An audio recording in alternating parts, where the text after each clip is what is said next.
오늘의 사연.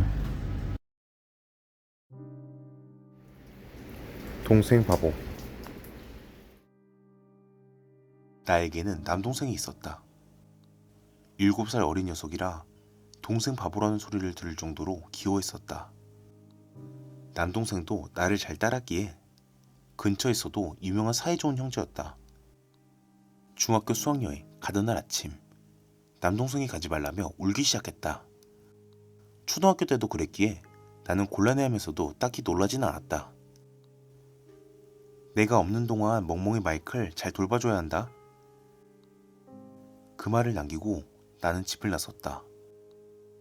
첫째 날 저녁, 남동생이 부른 것 같은 소리에 뒤를 돌아봤지만 당연히 아무도 없다. 나도 너무 신경을 쓰는 건가 싶었는데 왠지 모르게 걱정이 돼서 밤에 집에 전화를 했다. 남동생이 받았길래 별일 없냐고 묻자 낮잠을 자는데 내 꿈을 꿨더란다.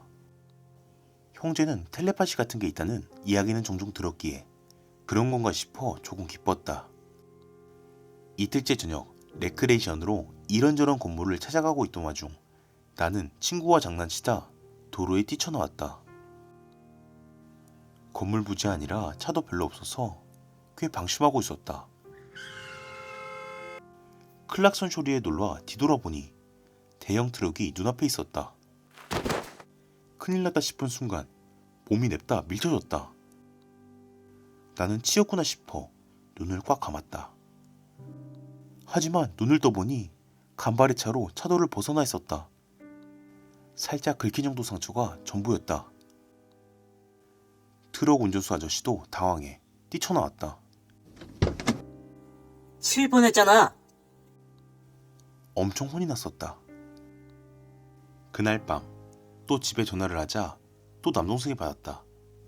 또 내 꿈을 꿨더란다. 사고 이야기는 하지도 않았는데 도로에 막 뛰쳐나가면 안 돼. 치면 엄청 아프다고. 라고 말해왔다. 정말 우리 사이에는 눈에 보이지 않는 인연 같은 게 있구나 싶어 들떴다. 하지만 다음날 기가 나를 기다리고 있는 것은 병원 침대 위에서 앓고 있는 남동생의 모습이었다. 어머니의 말에 따르면 전날 저녁 쇼핑을 하고 돌아왔더니 남동생이 낮잠을 자는 방에서 신음이 들리더라는 것이었다. 무슨 일인가 싶어 들어가 보니 남동생이 숨이 끊어질 것처럼 헐떡이고 있더란다. 무슨 발작인가 싶어 당황해 깨어났지만 몸을 만지니 비정상적으로 아파했다. 어머니는 어찌할 바를 몰라 구급차를 불러 병원으로 남동생을 옮겼다. 전신 타박상이라는 진단이 났다. 하지만 침대에서 자는 것도 아니라 자는 사이 어디 부딪힐 일도 없다. 애시당초에 어디 떨어지거나 부딪힌 정도 수준의 상처도 아니었고 마치 차에 치인 것 같았다나? 나는 그때 나를 도와준 게 남동생이라고 확신했다. 나 때문에 다친 거니까 내가 간호할게 라고 부모님에게 억지로 말하고 그날부터 병원에서 묵으며 간병을 시작했다. 다음날 신변잡기를 가져다 달라고 부탁하려 집에 전화를 걸었다. 남동생이 받았다. 지금 병실에 있을 텐데 뭐지? 하지만 곧바로 그 목소리는 어머니의 목소리로 바뀌었다. 나는 무슨 오류가 있었나 하고 그냥 넘어갔다. 그러나 전화를 끊고 병실로 들어오자 어쩐지 소란스러웠다. 남동생의 용태가 급변한 것이었다. 그날 밤 남동생은 숨을 거뒀다. 나는 그 후 몇 달이고 슬픔에 젖어 있었다. 동물이 주인 대신 죽는다는 이야기도 여럿 있는데 어차피 죽을 거라면 남동생 대신 마이클이 죽었더라면 하는 나쁜 생각까지 할 정도였다.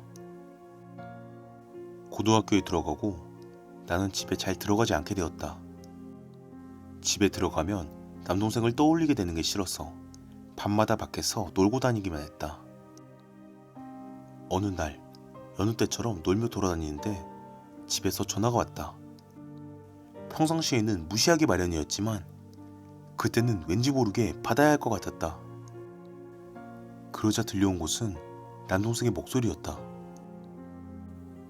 형, 빨리 들어와. 나는 마이클이랑 산책 못 간단 말이야. 그렇게만 말하고 전화는 끊어졌다. 당황해서 집에 돌아가자 어머니가 통화 중이었다. 내게 전화가 걸려왔을 무렵에도 계속 통화 중이었단다. 하지만 통화 이력에는 집에서 온 전화라는 기록이 남아있었다. 현관에서 나를 따라온 마이클이 가만히 내 얼굴을 올려다봤다. 그 얼굴을 바라보자 나도 모르게 눈물이 나. 나는 마이클에게 사과하며 밤새 울었다. 지금은 그 마이클도 꽤 늙어버렸지만 제대로 끝까지 내가 돌볼 생각이다. 단 하나 신경 쓰이는 게 있다면 지금도 가끔 집에 전화를 걸면 남동생의 목소리가 들린다는 것이다. 기쁜 듯 웃어넘길 수 없을 듯.